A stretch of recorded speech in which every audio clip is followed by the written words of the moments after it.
नमस्कार, स्वागत है आपका आवाज़े ख़वातीन में। मैं हूं रत्ना शुक्ला आनंद।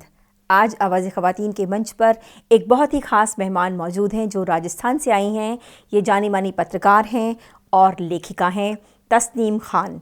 तस्नीम ने अपनी किताबों में बहुत ही बारीकी से महिला किरदारों का चित्रण किया है, उनकी समस्याओं को उकेरा है और ख़ुद भी बहुत संघर्ष करके आगे बढ़ी हैं। तस्नीम, बहुत बहुत स्वागत है आपका आवाज़े ख़वातीन में। बेहद शुक्रिया रत्ना जी। तस्नीम, बातचीत की शुरुआत आपकी ही किताबों से करते हैं कि ये सिलसिला कैसे शुरू हुआ, आपके संघर्ष की क्या कहानी रही, और ख़ास तौर से आप राजस्थान से आती हैं जहाँ महिलाएं कहीं ज़्यादा जो है वो थोड़ा सा ऑप्रेस्ड हैं। आप मेरी बात से कितनी सहमत हैं? बिल्कुल।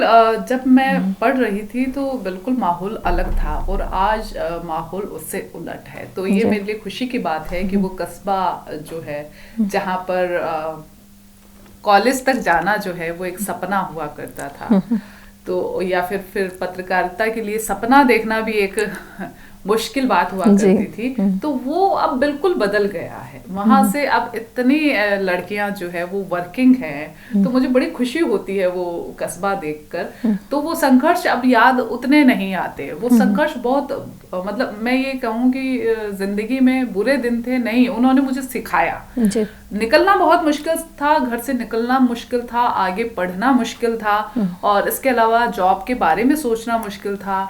जॉब करने जब निकले तो कहा आपको क्या जरूरत है। तो ये एक समाज का जो प्रेशर आता है वो प्रेशर बुरी तरह से झेला, बहुत झेला। लेकिन मुझे ये लगता है कि उसके बाद जो समाज में जो बदलाव आया है तो वो बहुत खुशी की मेरे लिए बात है कि लोगों ने कंसीडर किया मुझे, मेरे समाज ने,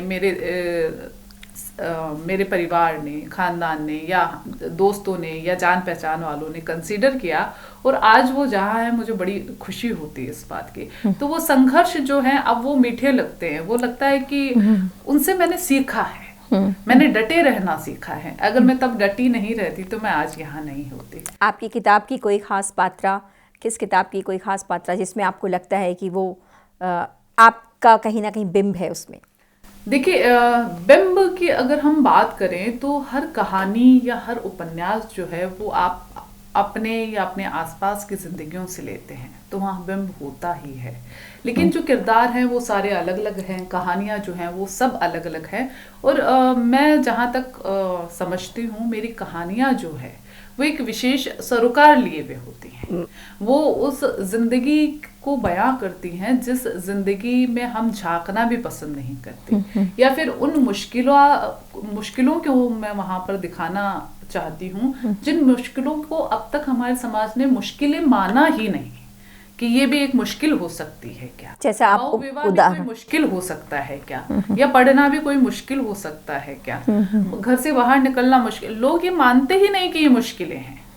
तो जब तक हम ये ना मानेंगे कि ये सब चीजें मुश्किल है, हमारी जिंदगी में मुश्किल पैदा कर रही हैं, अवरोध पैदा कर रही हैं, तब तक हम उनसे पार पाने के लिए कोशिशें ही नहीं करेंगे। तो मेरा हमेशा ये रहता है कि मैं जिंदगी के उन अंधेरों को सामने लेकर आऊं, कि जिनके लिए आप उम्मीद करो कि इसके लिए हमें रोशनी लानी ही है। शिद्दत जो है वो वहाँ होनी चाहिए संघर्षों की। तो यही सब होता है मेरी कहानियों में, किताबों। बहुत अच्छी बात आपने कही। महिलाएं जब महिलाओं की बात करती हैं तो वो शायद बहुत ही ईमानदारी से निकल कर आती हैं वो चीज़ें, क्योंकि वो बहुत ईमानदारी के साथ अपनी चीज़ों को रखती हैं, और चूँकि उन्होंने उस संघर्ष को सहा होता है तो वो उसकी अहमियत जानती हैं उससे बाहर निकलने की, जैसा कि आपके साथ है। यदि हम मौजूदा स्थिति की बात करें, अभी महिलाओं की क्या स्थिति है? चाहे वो एजुकेशन, जैसे आपने कहा कि पढ़ना, घर से निकलना, या पॉलीगेमी की आपने बात की, ये सारी चीज़ें जो बाकी लोगों को समस्याएं नहीं लगती, वो किस तरह से समस्या हैं और लोगों को कैसे बताना चाहिए कि समस्या है? अभी भी है। अभी मैं जयपुर रहती हूँ, राजधानी में। तो मैं जब यहाँ आई थी 2007 में, तो मुझे पहले जब मुझे लगता था कि राजधानी है, सभी लोग बहुत पढ़े लिखे होंगे, सभी लड़कियां जो है उनको मेरी तरह परेशानी नहीं आई होगी स्कूलों में, लेकिन मैंने देखा यहाँ भी पढ़ाई के वही हालात थे, खास तौर से मुस्लिम समुदाय में। तो धीरे धीरे मैंने एक मुस्लिम स्कूल, मुस्लिम कॉलेजों के जरिए उन बच्चियों से मिलना शुरू किया, उन्हें आगे पढ़ने के लिए मोटिवेट करना चाहा कि ये जाएं, आगे पढ़ें। तो पेरेंट्स कन्विंस होते थे, लेकिन उनका हमेशा ये सवाल होता था कि ठीक है हमारी बेटी पढ़ लेगी, वो नौकरी भी कर लेगी, फिर उसकी शादी का क्या? शादी लड़के ऐसे मिलते नहीं है। तो मुझे ये लगा कि जो काम है वो लड़का लड़की दोनों के लिए, दोनों के ऊपर होना चाहिए, दोनों पे होना चाहिए। तो बिल्कुल मैंने फिर ये भी कोशिश की। लेकिन आज जो मौजूदा हालात जो बन रहे हैं, मुझे लगता है कि मुझे फिर से शुरू करना होगा, या मेरे जैसे लोगों को जो ऐसी कोशिशें, छोटी छोटी कोशिशें कर रहे हैं, मैं भी छोटी छोटी कोशिश करती रही हूँ, तो जो इन छोटी छोटी कोशिशों में लगे कि लोग माशरे की लड़कियां पढ़ें, आगे बढ़ें, क्योंकि इससे उनके घर को फायदा नहीं है, इससे देश को फायदा है। देश का लिटरेसी रेट बढ़ेगा, देश की इकोनॉमी में लड़कियां योगदान देंगी। तो ये सारा मामला जो है आखिर जाके देश से जुड़ता है और देश की तरक्की से जुड़ता है। जितने ज्यादा यहाँ के नागरिक तरक्की करेंगे, देश तरक्की करेगा, और उन नागरिकों में महिलाओं की संख्या बड़ी है। तो लेकिन अब जो मौजूदा हालात हैं उनमें मुझे ये काम ज्यादा मुश्किल लग रहा है। मुझे लगता है कि जैसे मुझे फिर से शुरुआत करनी पड़ी। क्यों, कौन सी आपको क्यों मुश्किल लग रहे हैं हालात? जैसे अगर हम बात करते हैं राजस्थान की, तो एक बार फिर वहाँ पर हिजाब जो है वो वहाँ पर मसला कर्नाटक के बाद राजस्थान में जिस तरह से सुलग रहा है, ये मसला बहुत गलत है। मैं अपनी बात करूँ तो मुझे बुर्का और हिजाब से हमेशा परहेज रहा। मैंने अपनी जिंदगी में उसको कोई एग्जिस्टेंस नहीं दी।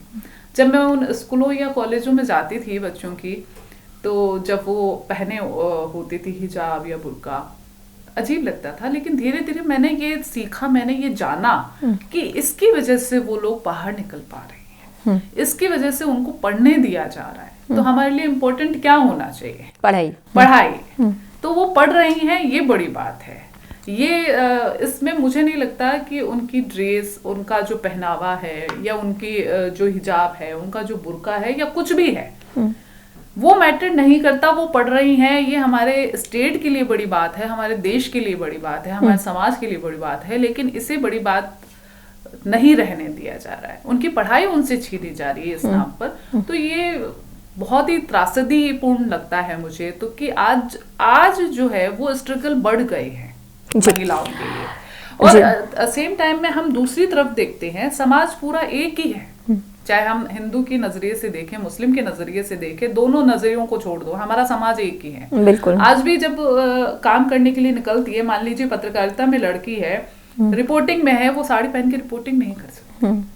बहुत ऐसे हैं जो अनकंफर्टेबल फील करते हैं, लेकिन उनको ये प्रेशराइज किया जाता है कि आप ऐसे करोगे तो ही आपको काम करने दिया जाएगा। तो वहां भी एक एडजस्टमेंट है कि ठीक है हम काम कर रहे हैं, यही काफी है। तो मुझे लगता है कि जो आप काम कर रहे हो, आप पढ़ाई कर रहे हो, जिस भी तरह से कर रहे हो, वो ज्यादा इम्पोर्टेंट होना चाहिए बजाय आपके पहनने के, आपके रूटीन के, या आपकी रवायतों के। तो ये इससे खास तौर से सरकारों को तो नहीं फर्क पड़ना चाहिए। जी। तो तस्नीमा, अब हिजाब के मसले से आगे चलते हैं। उत्तराखंड में जैसे यूसीसी आने के बाद यूसीसी बिल पेश हुआ, अब राजस्थान में भी यूसीसी लाने की बात चल रही है। आपको लगता है कि ये वहाँ की औरतों की समस्याओं को कुछ कम करेगा? देखिए, मुझे ये लगता है कि ये समस्याओं को बढ़ाने के लिए एक पॉलिटिकल एजेंडा है। अगर हम कानूनों की बात करें तो हमारे पास समान कानून ही तो हैं। अगर शादी हुई है तो शादी का रजिस्ट्रेशन जरूरी है, वरना आपका पासपोर्ट नहीं बनेगा, आप बाकी चीज़ों का फ़ायदा नहीं उठा सकते हैं। आपने डिवोर्स लिया है, उसका रजिस्ट्रेशन आपके लिए ज़रूरी है, ठीक है। और इसके अलावा आपने अपराध को हम ले तो सभी पर समान कानून लागू है जी। अगर तो हम किसी भी तरह का अपराध लेते हैं, किसी भी तरह का काम, चोरी डकैती से लेकर हत्या तक हम जाते हैं, सभी पर एक ही तरह के कानून, सभी के लिए एक ही तरह की सजा है वहां पर। तो फिर यूसीसी की जरूरत कहाँ है? और भारत जो जैसा देश जहां पर कदम कदम पर बोली बदलती है, कदम कदम पर परिवेश बदलते हैं, कदम कदम पर जात पंथ बदल जाते हैं, तो वहां पर हमें इन सब चीजों की क्या जरूरत है? और एक धर्मनिरपेक्ष, अगर धर्मनिरपेक्ष से किसी को आपत्ति हो तो पंथ निरपेक्ष तो है ना हम जी। तो मुझे लगता है कि संविधान जो बना वो हमेशा से सर्वोच्च है और आज भी है और रहना चाहिए। और संविधान जिस तरह से अधिकार देता है आपको आपके धर्म का पालन का, तो उसमें किसी को क्या दिक्कत होनी जी। तस्नीम, मैं आपसे जानना चाहूँगी कि जो बाल विवाह है राजस्थान में जो है उसकी दर बहुत ज़्यादा है, 7वें नंबर पे है, हालांकि दूसरे स्टेट्स उससे भी आगे हैं। बाल विवाह आपको पता है अक्षय तृतीया पर बहुत होते हैं, हिंदुओं में होते हैं, मुसलमानों में भी होते हैं। और ये बाल विवाह की जो समस्या है वो मुस्लिम लड़कियों में भी बहुत ज़्यादा है, क्योंकि वहाँ पर कहीं ना कहीं ये माना जाता है कि प्यूबर्टी हिट करने के बाद लड़कियाँ जो है वो शादी के लायक हो जाती हैं। आपको क्या लगता है कि 18 साल की जो उम्र है वो होनी चाहिए? क्योंकि कहीं ना कहीं अगर बच्चियों की शादी होती है तो जो बाल विवाह कानून बना है उसकी अवमानना होती है, या फिर पॉक्सो एक्ट जो है वो भी कहीं ना कहीं प्रभावित होता है। तो मैंने दोनों ही एक्ट्स नहीं माने जाते। आपको लगता नहीं है कि यूसीसी आने के बाद ये जो है चीज़ें बदलेंगी? उसके लिए आपने बताया कि पहले से, आप खुद भी कह रही हैं कि पहले से जी, कानून है बिल्कुल, विवाह को लेकर, तो वो समान है कानून, लेकिन ये कहीं पे भी हो जी, लेकिन इसमें इसको लेकर जिस तरह से चाहे वो समाज हो, चाहे वो सरकारें हो, चाहे वो न्यायपालिका हो, सबके बीच में कहीं ना कहीं एक कन्फ्यूजन की स्थिति रहती है। अलग अलग जो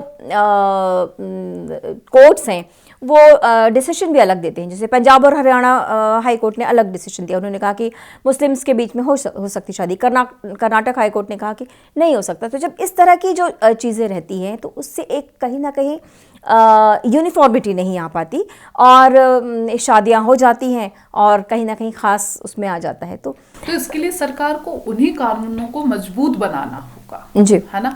उन्हीं कानूनों में कोई ना कोई खामी रह गई है अगर, तो उन खामियों को दुरुस्त करना हमारा काम है, ना कि उसको खत्म करके एक नया ले आए, क्योंकि नया जो है वो खड़े होने में, स्थापित होने में बहुत उसमें क्या कमियां लगती हैं मैं आपसे जानना चाहती हूँ। क्योंकि मेरा अपना जो मानना है कि जो शादी का मसला है इसमें खास तौर से 3-4 चीज़ें जो कवर होती हैं कि विवाह है, तलाक है, गोद लेना है, इनहेरिटेंस है, ये सारी चीज़ें, साथ में बाल विवाह भी है जो अगर आप शादी के तय करते हैं सीमा जिसमें अब सबको बंधना पड़ेगा। रजिस्ट्रेशन है शादी का, वो कितने लोग करवाते हैं? मैं किसी कम्युनिटी विशेष की बात नहीं कर रही हूँ, सबकी बात कर रही हूँ। नहीं होता है। ऐसे में अधिकार लेने में मुश्किल आती है, क्योंकि हम लोग लगातार ग्राउंड पे काम करते हैं तो हम देखते हैं कि महिलाओं के साथ जो पॉलीगैमी की प्रॉब्लम है या बाकी जो चीज़ें हैं तो वो तो इसको झेलती हैं कानून नहीं होने की वजह से। तो मैं आपसे जानना चाहती हूँ कि जब मुस्लिम पर्सनल लॉ की तरफ से ये कहा जाता है कि ये हमारी उसमें दखलंदाजी है, तो आपको लगता है कि इस्लाम भी कई महिलाओं को पूरे अधिकार दे रहा है? अगर हम इस्लाम के हवाले से करें, वही मैं जाना समाज की बात करें तो महिलाओं के अधिकार तो अभी भी बहुत दूर की बात है।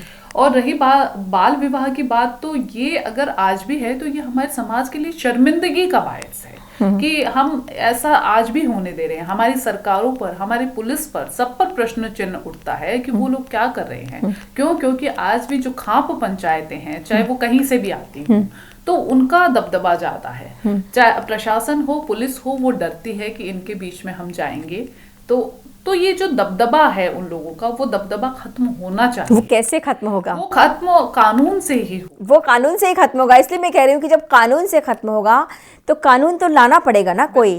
जो कानून पहले से है लेकिन उनमें जो खामियां हैं, मेरा ये कहना है। जैसे मान लीजिए हमने जो दहेज कानून था, तो उसको हमने बिल्कुल बदला। वहां पर हमेशा मारपीट जो है दहेज के लिए नहीं होती, तो उसके अलावा हमने घरेलू हिंसा अधिनियम लेके आए हम 2005।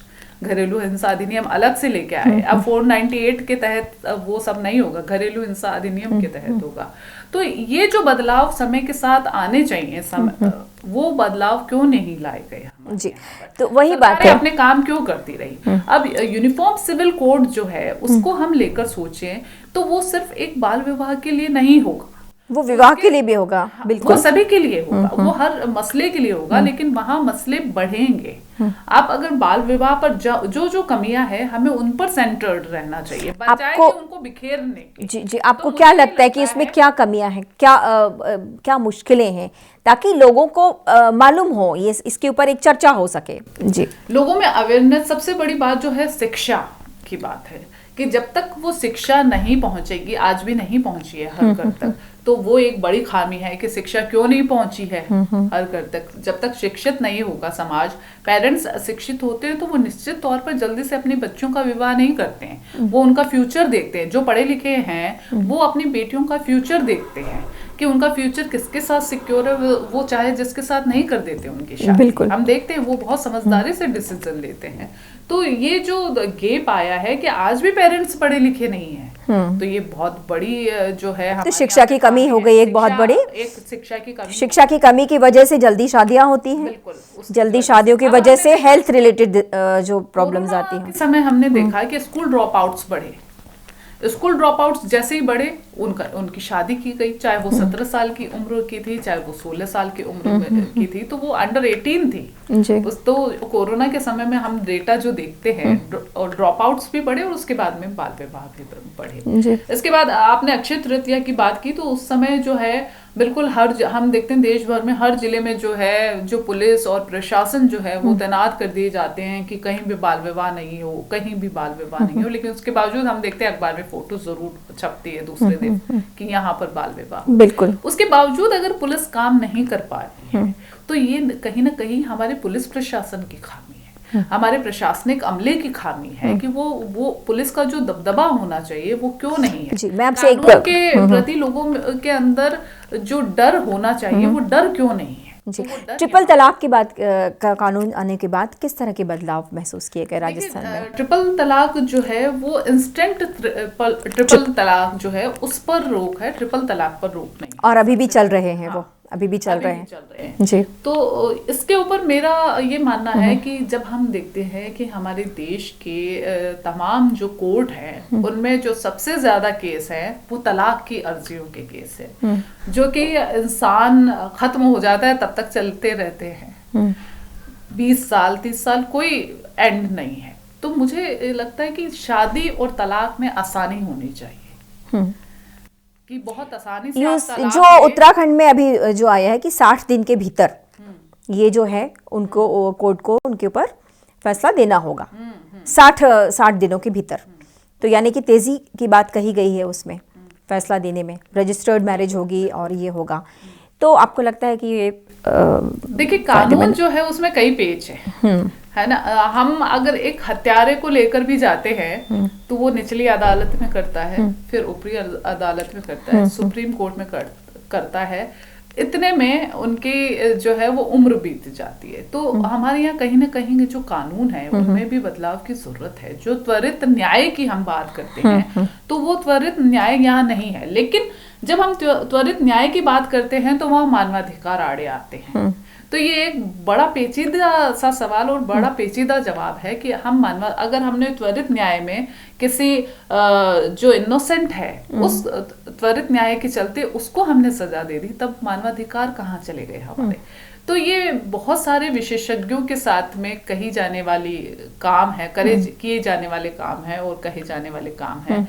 तो मुझे शादी और तलाक के मामले में तो मैं यही समझती हूँ कि बहुत आसानी होनी चाहिए, आसानी से शादी हो, आसानी से जो डिवोर्स हो, दो लोग ना चाहें तो, एक ना चाहे तब भी डिवोर्स होना चाहिए कि जब एक साथी चाह ही नहीं रहा है साथ में तो आपको क्यों रहना। लेकिन डिवोर्स अगर हो जाए और एक साथी अगर, जैसे आपने कहा कि अभी तो ट्रिपल तलाक इंस्टेंट पे रोक लगी है लेकिन बाकी तरह से तो हो रहे हैं तलाक, तो उस स्थिति में यदि कोई तलाक दे देता है एक महिला को, वो भी एक तरफा तलाक ही है और उसे गुजारा भत्ता और बाकी चीज़ें नहीं मिलती, उसके हक हुकूक नहीं मिलते हैं, तो वैसी स्थिति में क्या होगा? आज फिर मैं मतलब फिर से वही बात दोहराना चाहती हूँ कि महिलाएं जो हैं वो पढ़े लिखे और नौकरी करें। जब उनकी नौकरी उनके पास होगी, वो आर्थिक तौर पर सशक्त होंगी तो डिवोर्स देने की वो हालत में होंगी, वो डिवोर्स दे सकती हैं। अभी वो नहीं रहना चाहती, हम देखते हैं वो नहीं रहना चाहती, लेकिन उन्हें ये चिंता है हमारे बच्चों का क्या होगा, बिल्कुल अब मेरा क्या होगा। उनके पेरेंट्स भी उन पे दबाव बनाते हैं कि जैसे भी हो आप गुजारा कर लो, क्योंकि आपका क्या होगा, क्योंकि पेरेंट्स भी जिम्मेदारी नहीं लेना चाहते हैं, आपके भाई जिम्मेदारी नहीं लेना चाहते हैं।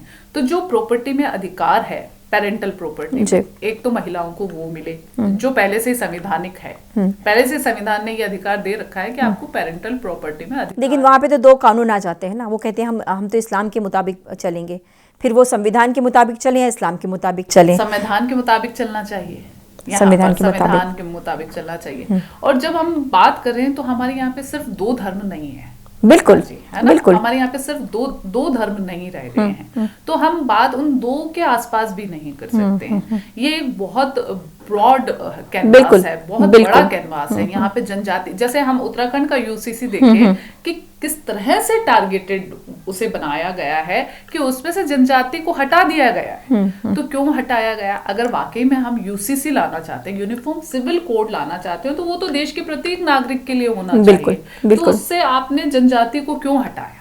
जी। क्योंकि आप ये डर रहे हो कि जनजातीय लोग जो हैं वो सबसे क्योंकि वो इन सब रूल्स में नहीं आते, वो कानून के दायरे में नहीं आ रहे हैं शादी ब्याह को लेकर या डिवोर्स को लेकर, क्योंकि वहां पर बहु विवाह भी बहुत होते हैं जनजातियों में।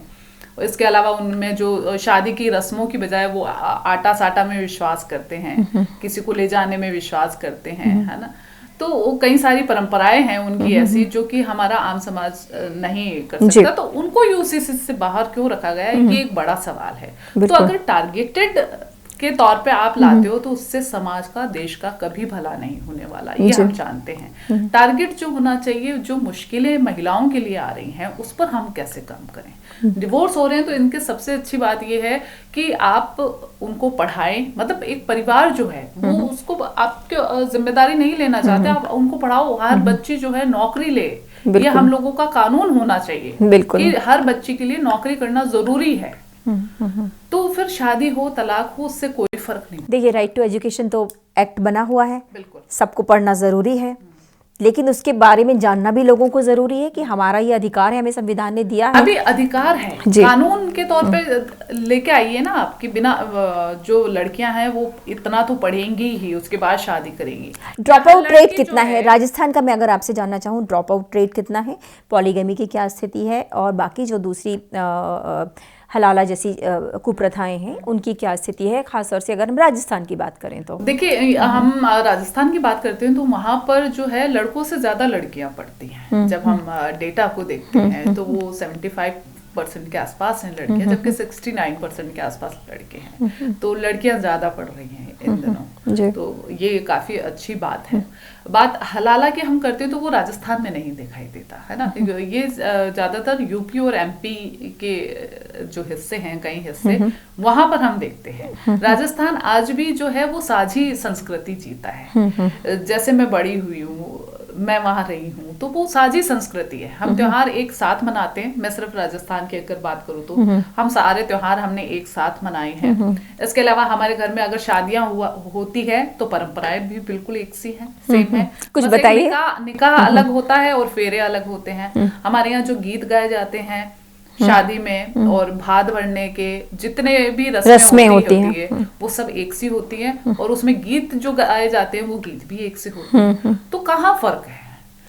संस्कृति तो हमारी सबकी एक ही है। बिल्कुल बिल्कुल। तो वहाँ फर्क कोई नजर नहीं आता। और जो बहु विवाह है वो भी बहुत कम हिस्से में नजर आता। बहु विवाह की हिंदू और मुस्लिम जो मेन कम्युनिटी की हम बात करें, हम जनजाति पर नहीं जा रहे हैं, आदिवासियों पर नहीं जा रहे हैं, क्योंकि उनकी परंपराएं अलग है इनसे। तो यहाँ पर बहु विवाह हम बहुत कम देखते हैं। बिल्कुल इनकी रेट मुझे लगती है बहुत कम है, ना के बराबर जो है वो रेट है बहु विवाह की।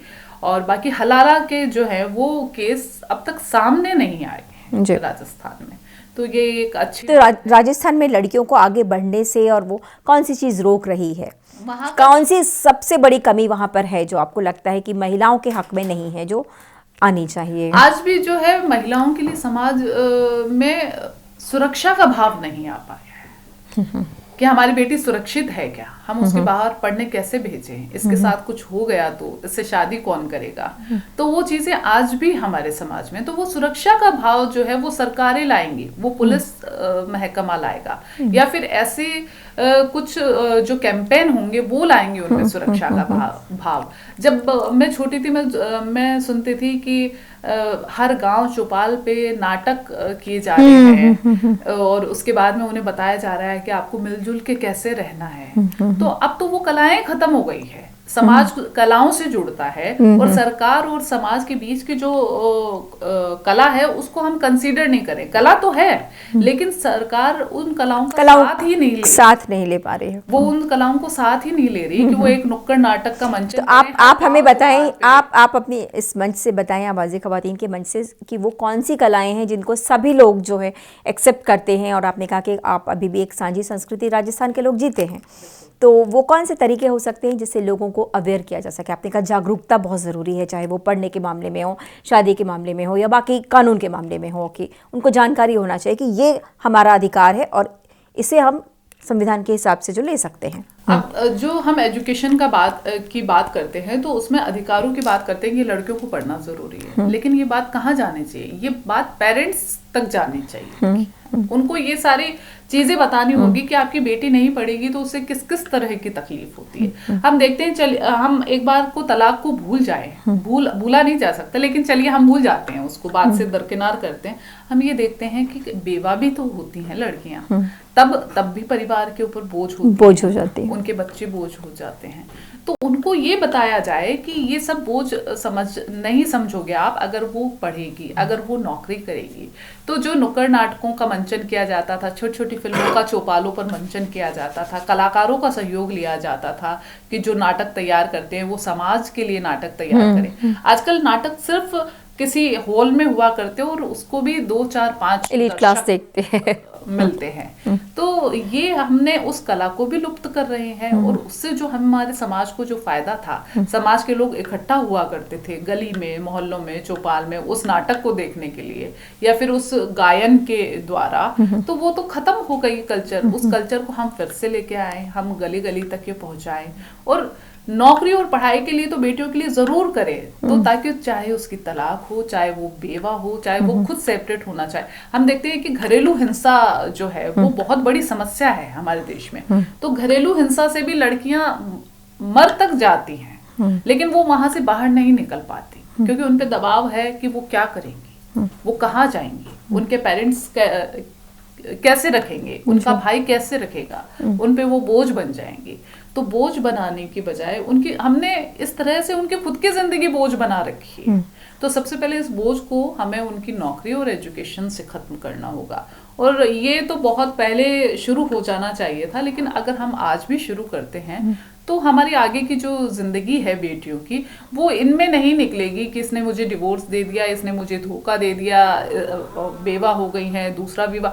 अच्छा, बेवा होने के बाद उसका दूसरा विवाह जबरदस्ती किसी से भी इसलिए कर दिया जाता है ताकि घर वालों पर उसका किसी तरह का बोझ, आर्थिक बोझ ना आए। तो आप देखिए कि महिलाओं की जिंदगी उनके अपने हाथ में नहीं है, वो बोझ मानी जाती हैं और वो एक से दूसरे हाथ में दे दी जाती हैं।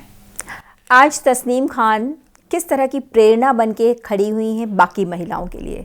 आप अपनी ज़िंदगी में आपने कौन सी वो बाधाएं जिनको पार किया है, जैसे आपने कहा कि इस तरह की समस्याएं झेलती हैं, तो कैसे आप एक आदर्श के तौर पर खड़ी हुई हैं, ये आप बताएं ताकि लोगों को पता चले। मैं तो दूसरों से सीखती हूँ, मैं खुद भी, कि मैं क्या आदर्श हो सकती हूँ।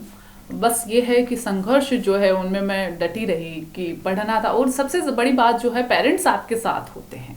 जब आपके पेरेंट्स आपके साथ होते हैं तो आपके लिए रास्ते बहुत आसान हो जाते हैं। तो जो कुछ भी सुनने को मिलता था वो मेरे पेरेंट्स ने मुझ तक बोलते थे, नहीं आप पढ़ो। एक मौका ऐसा भी आया कि मैंने उस दबाव में कि ये लड़की नौकरी कर रही है, क्यों कर रही है नौकरी, इसके पापा को इसको ज़रूरत है, तो ये दबाव जब बहुत ज़्यादा था तो एक समय आया कि मैंने नौकरी छोड़ दी।